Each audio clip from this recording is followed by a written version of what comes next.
Dieting ഇന്ന് ഏറ്റവും celebrated ആയിട്ടുള്ള വാക്കുകളിൽ ഒന്നായിട്ട് മാറിയിരിക്കുകയാണ് ഡയറ്റിംഗ്. എന്താണ് ഈ ഡയറ്റിംഗ് എന്നറിയോ? അതായത് നമ്മളുടെ ശരീരത്തിന് ഒന്നെങ്കിൽ വണ്ണം വെക്കാൻ, അല്ലെങ്കിൽ വണ്ണം കുറയ്ക്കാൻ, അല്ലെങ്കിൽ വണ്ണം മെയിൻറ്റെയിൻ ചെയ്യാനായിട്ട് ഭക്ഷണത്തിൽ വരുത്തുന്ന മാറ്റങ്ങളെയാണ് ബേസിക്കലി ഡയറ്റിംഗ് എന്ന് പറയുക. അപ്പം ഈ ഡയറ്റിംഗ് എന്ന് പറയുമ്പം അതിനൊരു മെഡിക്കൽ ടെർമിനോളജിയുടെ സ്ഥാനം കിട്ടുന്നത് ഇത് ഒരു ഹെൽത്ത് ഇഷ്യൂ ആയി കഴിഞ്ഞ പിന്നെയാണ്. അതായത് ഇന്നത്തെ കാലത്ത് നമ്മുടെ ആൾക്കാരുടെ ഇടയിൽ കാണുന്ന അൺഹെൽത്തി ഈറ്റിംഗ് ഹാബിറ്റ്സ് കാരണം അവരിലുണ്ടായത്, അതായത് ആരോഗ്യകരമില്ലാത്ത ഭക്ഷണ രീതി കാരണം ഉണ്ടായിട്ടുള്ള മാറ്റങ്ങൾ കാരണമാണ് ഡയറ്റിങ്ങിന് ഇന്ന് ഇത്രയധികം പ്രാധാന്യം നമ്മുടെ സൊസൈറ്റിയിൽ കിട്ടിത്തുടങ്ങിയത്. അപ്പം ഡയറ്റിങ്ങിൽ ഭക്ഷണം ക്രമീകരിക്കുക എന്നാണ് നമ്മൾ ഉദ്ദേശിക്കുന്നത്. അപ്പൊ ഇത് ഭക്ഷണം കൂട്ടുകയോ കുറയ്ക്കുകയോ അല്ലെങ്കിൽ അതിലോട്ട് എന്തെങ്കിലും ആഡ് ചെയ്യുകയോ ചെയ്താൽ നമ്മൾ ഈ സംഭവത്തെ ഡയറ്റിംഗ് എന്ന് മൊത്തത്തിൽ പറയാം. അപ്പൊ ഡയറ്റിങ്ങിന് വേറെ പല മെഡിക്കൽ ഉദ്ദേശങ്ങളും ഉണ്ട്. പലപ്പോഴും പല ഡോക്ടേഴ്സ് ഡയറ്റ് ചെയ്യാൻ പറയാറുണ്ട്. അപ്പൊ അതിന്റെ കാരണങ്ങൾ എന്ന് വെച്ചാൽ ചില അസുഖങ്ങളുണ്ട്, ലൈക്ക് ഡയബറ്റീസ് അല്ലെങ്കിൽ പ്രമേഹം, ഹൈപ്പർ ടെൻഷൻ, അതായത് BP കൂടുക, അങ്ങനത്തെ ഒരു അവസ്ഥ. പിന്നെ ഹൈപ്പർ ലിപ്പിഡീമിയ അല്ലെങ്കിൽ ഡിസ്ലിപ്പിഡീമിയ കണ്ടീഷൻ എന്ന് പറയുമ്പോൾ നമ്മൾ ഈ കൊളസ്ട്രോൾ കൂടി എന്നൊക്കെ പറയുന്ന ഒരു അവസ്ഥയുണ്ടല്ലോ, ആ ഒരു അവസ്ഥ വരിക. അല്ലെങ്കിൽ PCOD, പോളിസിസ്റ്റിക് ഒവേറിയൻ ഡിസീസ്. ഇപ്പൊ സ്ത്രീകളിൽ ഒരു 60 തൊട്ട് 70% സ്ത്രീകളിലും കാണപ്പെടുന്ന ഒരു അവസ്ഥയാണ് PCOD. അങ്ങനെ ഒരു അവസ്ഥ വരിക. അല്ലെങ്കിൽ തൈറോയിഡ് ഡിസോർഡേഴ്സ് വരിക. തൈറോയിഡ് ഗ്രന്ഥിയുടെ ഫങ്ഷൻസിൽ, അതിൻ്റെ പ്രവർത്തനത്തിൽ വരുന്ന വ്യതിയാനങ്ങൾ മൂലം ചില അസുഖങ്ങൾ വന്നു ചേരാറുണ്ട്. അപ്പൊ അതിന് നമ്മൾ ഡയറ്റിംഗ് യൂസ് ചെയ്യാറുണ്ട്. പിന്നെ വരുന്ന അവസ്ഥകൾ എന്ന് വെച്ചാൽ എൻഡോക്രൈൻ ഡിസീസസിൽ, പല എൻഡോക്രൈൻ ഡിസീസസിലും നമുക്ക് ഡയറ്റ് ചെയ്യത്തക്ക ഒരവസ്ഥ പലപ്പോഴും പ്രിസ്ക്രൈബ് ചെയ്യുന്നുണ്ട്, ഡോക്ടേഴ്സ് ചെയ്യണം എന്ന് പറഞ്ഞു വിടാറുണ്ട്. പിന്നെ അമിതവണ്ണം, അത് നമ്മൾ എടുത്തു പറയേണ്ട കാര്യമില്ലല്ലോ. പക്ഷേ ഇന്ന് നമ്മൾ ശരിക്കും ഡയറ്റിംഗ് ഇതിന് മാത്രമാണോ ഉപയോഗിക്കണമെന്ന് ഒന്നുകൂടി ചിന്തിച്ച് നോക്കിയാൽ നമുക്ക് മനസ്സിലാവും ഇതിനേലുമൊക്കെ ഉപരി ഉപയോഗിക്കുന്നത് കുറച്ചുകൂടെ കോസ്മെറ്റിക് കൺസേൺ, സൗന്ദര്യവർദ്ധനം അല്ലെങ്കിൽ വർദ്ധനവ് അല്ലെങ്കിൽ സൗന്ദര്യത്തിന്റെ കൺസെപ്റ്റിനെ മെയിൻറ്റെയിൻ ചെയ്യാൻ വേണ്ടിയാണ് നമ്മൾ ഡയറ്റ് ഇന്നത്തെ കാലത്ത്, ഇന്നത്തെ ലോകത്ത് കൂടുതലും ഉപയോഗിക്കുന്നത്. ആരോഗ്യമാണ് പ്രധാനം എന്നുള്ളത് വിസ്മരിച്ചുകൊണ്ട് തന്നെ അതിനൊരു സൗന്ദര്യത്തിന്റെ പരിവേഷം ചേർക്കാനാണ് ഡയറ്റിങ്ങിന്റെ ഇന്നത്തെ ഒരു ശ്രമം. അതുകൊണ്ട് തന്നെയാണ് ഡയറ്റിംഗ് ഇത്രയധികം മാർക്കറ്റ് ചെയ്യപ്പെടുകയും ഇത്രയധികം തെറ്റിദ്ധരിക്കപ്പെടുകയും ഇത്രയധികം എക്സ്പ്ലോയിറ്റ് ചെയ്യപ്പെടുകയും ആയ ഒരു ഫീൽഡായി മാറിയിരിക്കുന്നത്. അപ്പൊ പലതരം ഡയറ്റ്സ് ഉണ്ട്. അപ്പം ഡയറ്റ്സ് എന്ന് പറയുമ്പം ഒരു ഡയറ്റ് എന്ന് പറഞ്ഞാൽ ഒരു നേരം നമ്മൾ കഴിക്കുന്ന ഭക്ഷണം അല്ലെങ്കിൽ ഒരു ദിവസം നമ്മൾ കഴിക്കുന്ന ഭക്ഷണം, ഈ ഭക്ഷണത്തിൽ ഏതൊക്കെ ഘടകങ്ങളാണ് അത്യാവശ്യമായിട്ട് വേണ്ടതെന്ന് ആദ്യം അറിയണം. നമ്മൾ കുട്ടിക്കാലം മുതൽ പഠിച്ചു പോരുന്നതാണ്. ഒരു 7ാം ക്ലാസ് 8ാം ക്ലാസ് മുതൽ നമ്മൾ ഭക്ഷണത്തിലെ ഘടകങ്ങളെ കുറിച്ച് പഠിക്കും അല്ലേ. അന്നജം, കാർബോഹൈഡ്രേറ്റ്സ്, പിന്നെ ജീവകം, proteins, vitamins, minerals, lipids, water, ഇതെല്ലാം നമ്മൾ പഠിക്കുന്നത്. ഇതെല്ലാം ഓരോ ഘടകമായിട്ട് എന്തിലൊക്കെ എന്ത് കിട്ടുന്നു നമ്മൾ കാണാപ്പാടം പഠിച്ചു പോകുന്ന കാര്യങ്ങളാണ്. പലപ്പോഴും നമ്മളൊരു ഡയറ്റ് എടുത്തു കഴിഞ്ഞാൽ ഇവയെല്ലാം പ്രോപ്പറായിട്ട് നമ്മുടെ ഡയറ്റിൽ കാണില്ല. ഇതിൻ്റെയൊക്കെ അളവിനെ ബേസ് ചെയ്തിട്ടാണ് ഇപ്പൊ പലതരം ഡയറ്റുകൾ വന്നിട്ടുള്ളത്. അതായത് ലോ ഫാറ്റ് ഡയറ്റ്. ഫാറ്റിന്റെ ഏറ്റവും വലിയ പ്രത്യേകത എന്ന് വെച്ചാൽ നമുക്ക് ബാക്കി ഏത് ഭക്ഷണത്തിൽ നിന്നും കിട്ടുന്ന കാലറീസ് അല്ലെങ്കിൽ എനർജി, നമുക്ക് എന്ത് ജോലി ചെയ്യാനും നമുക്ക് എനർജി വേണം. ആ എനർജീനെ കാലറീസിന്റെ അളവിലാണ് നമ്മുടെ ശരീരത്തിൽ പറയപ്പെടുന്നത്. അപ്പൊ ഈ കാലറീസ് ഏറ്റവും കൂടുതൽ പ്രൊവൈഡ് ചെയ്യണം. അതായത് ഒരു പ്രോട്ടീനിന്റെ ഒരു യൂണിറ്റിൽ നിന്ന് അല്ലെങ്കിൽ കാർബോഹൈഡ്രേറ്റിന്റെ ഒരു യൂണിറ്റിൽ നിന്ന് കിട്ടുന്ന എനർജിയുടെ നേരെ ഇരട്ടി എനർജി ലെവൽസ് ആണ് നമുക്ക് ഓയിലിൽ നിന്ന് കിട്ടുന്നത്, ഫാറ്റിൽ നിന്ന് കിട്ടുന്നത്. അപ്പൊ നമ്മൾ എന്ത് ചെയ്യും? അപ്പൊ ലോ ഫാറ്റ് ഡയറ്റ് ട്രൈ ചെയ്താൽ നമുക്ക് കാലറീസ് ഇല്ലല്ലോ. കാലറീസ് ഇല്ലാത്ത സ്ഥിതിക്ക് ഞാൻ വണ്ണം വെക്കില്ല. നമ്മളുടെ ശരീരത്തിലുള്ള ദുർമേധസ്സാണല്ലോ ഈ ഫാറ്റ് എന്ന് പറയുന്നത്. അപ്പൊ ഫാറ്റ് കുറയ്ക്കാനായിട്ട് ലോ ഫാറ്റ് ഡയറ്റ് ഫോളോ ചെയ്യും. ലോ ഫാറ്റ് ഡയറ്റ് നല്ലതാണോ എന്ന് ചോദിച്ചാൽ നല്ലതാണ്. ഓവറായിട്ട്, അതായത് മോർബിഡ്ലി ഒബീസ് എന്ന് പറയുന്ന ഒരു കണ്ടീഷൻ, അല്ലെങ്കിൽ കാർഡിയാക് അസുഖങ്ങൾ, ഹൃദ്രോഗങ്ങൾ വളരെയേറെ മൂർധന്യാവസ്ഥയിൽ എത്തിയിരിക്കുന്ന വ്യക്തികൾ, അല്ലെങ്കിൽ BP ആ ഒരു ലെവലിൽ എത്തിയിരിക്കുന്ന ആൾക്കാർ, അപ്പൊ അങ്ങനെയുള്ള ആൾക്കാർക്ക് നമുക്ക് ലോ ഫാറ്റ് ഡയറ്റ് ഓക്കെയാണ്. പക്ഷെ എല്ലാവർക്കും അത് ഓക്കെ ആണോ? ലോ ഫാറ്റ് ഡയറ്റ് കഴിച്ചാൽ സ്വാഭാവികമായിട്ട് വെയിറ്റ് കുറയാൻ തുടങ്ങും. അപ്പൊ അത് എല്ലാവർക്കും ഓക്കെ ആണോ എന്ന് ചോദിച്ചാൽ അല്ല. കാരണം എന്താന്ന് വെച്ചാൽ നമ്മളിൽ ചില വൈറ്റമിൻസ്, നമ്മൾ വൈറ്റമിൻസിനെ തന്നെ രണ്ടായിട്ടാണ് ഡിവൈഡ് ചെയ്തിരിക്കുന്നത്. വാട്ടർ സോളിബിൾ വൈറ്റമിൻസ്, അതായത് ജലത്തിൽ ലയിക്കുന്നതും ഓയിലിൽ ഫാറ്റ് സോളിബിൾ വൈറ്റമിൻസ്. നമ്മൾ ഫാറ്റ് പൂർണ്ണമായിട്ടും മാറ്റിക്കഴിഞ്ഞാൽ, നമ്മുടെ ബോഡിയിൽ നിന്ന് മാറ്റിക്കഴിഞ്ഞാൽ ഉണ്ടാവാൻ പോണത് എന്താന്ന് വെച്ചാൽ ഈ ഫാറ്റ് സോളിബിൾ വൈറ്റമിൻസ് നമ്മുടെ ബോഡിക്ക് കിട്ടാണ്ടാവും, ബോഡിക്ക് എടുക്കാൻ പറ്റാതെയാവും. ഫാറ്റിൽ സോളിബിൾ അല്ലാത്ത അവസ്ഥയിൽ ബോഡിക്ക് ആ വൈറ്റമിൻസിനെ അബ്സോർബ് ചെയ്യാൻ പറ്റില്ല. അപ്പൊ നമുക്ക് ആ വൈറ്റമിൻസിന്റെ ഡെഫിഷ്യൻസി വരും. അപ്പൊ ഈ ലോ ഫാറ്റ് ഡയറ്റ് ചിലർക്ക് ഓക്കെ ആണ്, പക്ഷെ എല്ലാവർക്കും ഓക്കെ അല്ല. ഓക്കെ, അടുത്ത ഡയറ്റ് നമ്മൾ പറയുന്നത് ലോ കാർബ് ഡയറ്റ് ആണ്.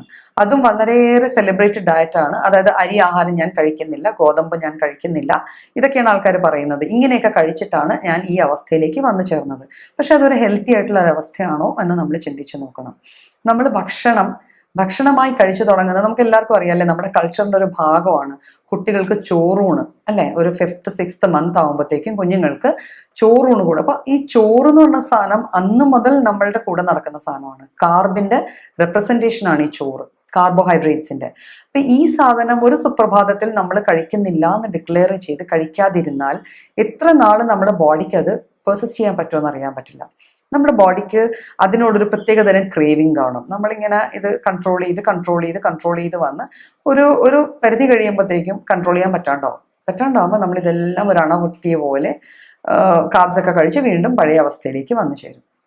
അപ്പം ലോ കാർബ് ഡയറ്റ് ഒരു തരം ഡയറ്റാണ്, ഓക്കെയാണ്. അതിനും കുറച്ച് റെസ്ട്രിക്ഷൻസും കുറച്ച് ലിമിറ്റേഷൻസും ഉണ്ട്. എല്ലാവർക്കും ലോ കാർബ് ഡയറ്റ് വയബിൾ അല്ല, നമുക്കത് സജസ്റ്റ് ചെയ്യാൻ പറ്റത്തില്ല. പിന്നെ ഉള്ളത് ലോ കാലറി ഡയറ്റ് ആണ്. ലോ കാലറി ഡയറ്റ് എന്ന് വെച്ചാൽ നമുക്ക് എത്ര എനർജി വേണോ അതിൽ നിന്ന് കുറച്ച് എനർജി കുറച്ചൊരു ഡയറ്റ് കൊടുക്കുക.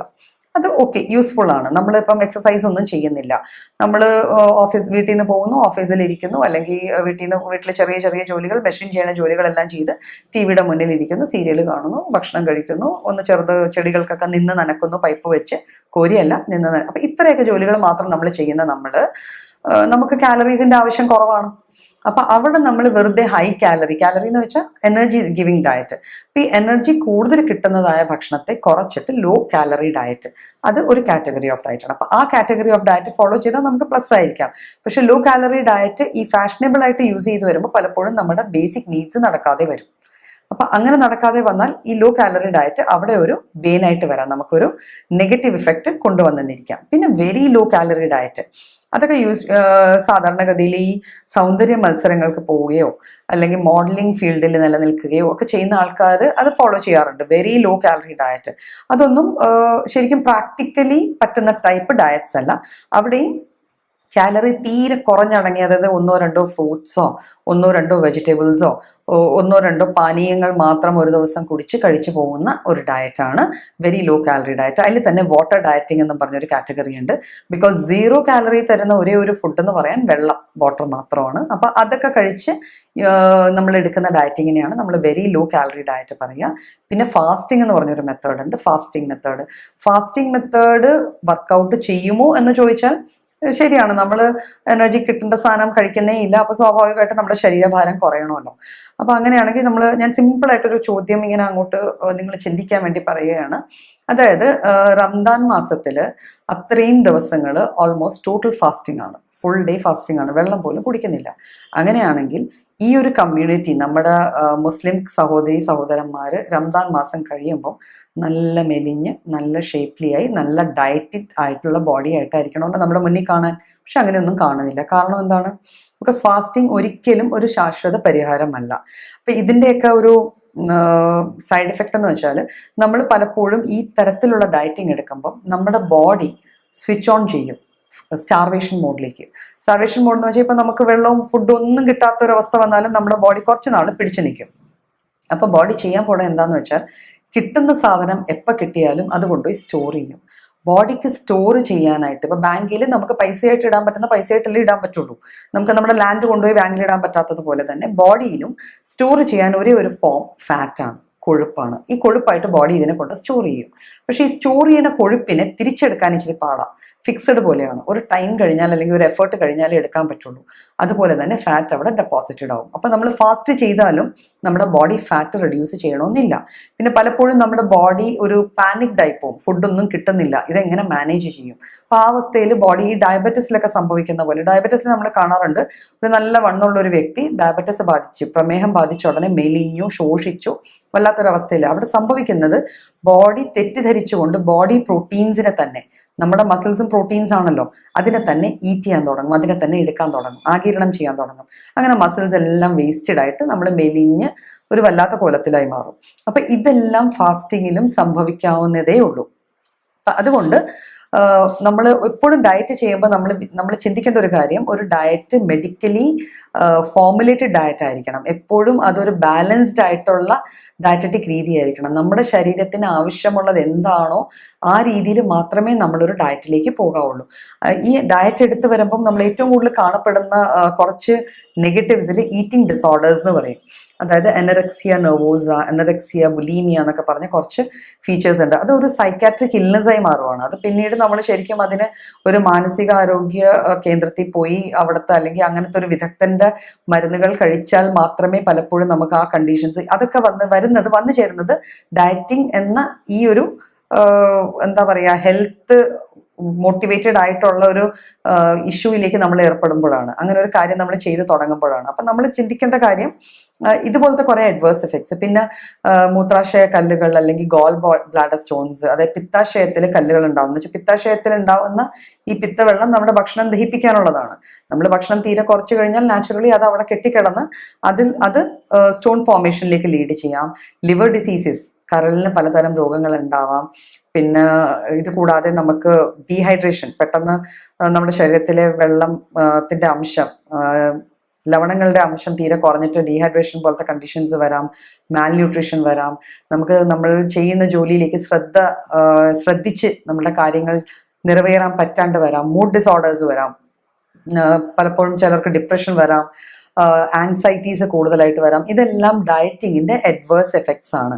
അപ്പം പിന്നെ ചില പ്രോട്ടീൻ ഡയറ്റ്സ് ഉണ്ട്, like keto diets, GM diets. ഇതൊക്കെ നമ്മൾ കുറെ സെലിബ്രേറ്റഡ്, ഇതെല്ലാം വർക്ക്ഔട്ട് ചെയ്യുമായിരിക്കും. പക്ഷെ ഇതിലൊക്കെ നമുക്കൊരു ട്രെയിനർ അല്ലെങ്കിൽ ഒരു മോണിറ്റർ ചെയ്യാനായിട്ട് ഒരു വിദഗ്ധന്റെ ആവശ്യമുണ്ടല്ലോ. അത് നമ്മൾ എടുത്തോ പിടിച്ചോ എന്ന് പറഞ്ഞ് നെറ്റിൽ നിന്ന് കണ്ട ഡയറ്റ്സ് ഒക്കെ ഫോളോ ചെയ്ത് നമ്മളെ തന്നെ റിസ്കിലാക്കേണ്ട. ബിക്കോസ് പ്രോട്ടീൻ്റെ എമൗണ്ട് ഒരു പരിധി കഴിഞ്ഞ് മിക്ക ഡയറ്റുകളിലും, ഇപ്പം കീറ്റോ ഡയറ്റിലോ അല്ലെങ്കിൽ GM ഡയറ്റിലോ ഒക്കെ നമ്മൾ കാണുന്ന ചില ഡയറ്റിൽ നമ്മൾ കാണുന്നുണ്ട് അവിടെ പ്രോട്ടീൻസിന്റെ ക്വാണ്ടിറ്റി വല്ലാണ്ടൊക്കെ കൂട്ടിക്കളയും.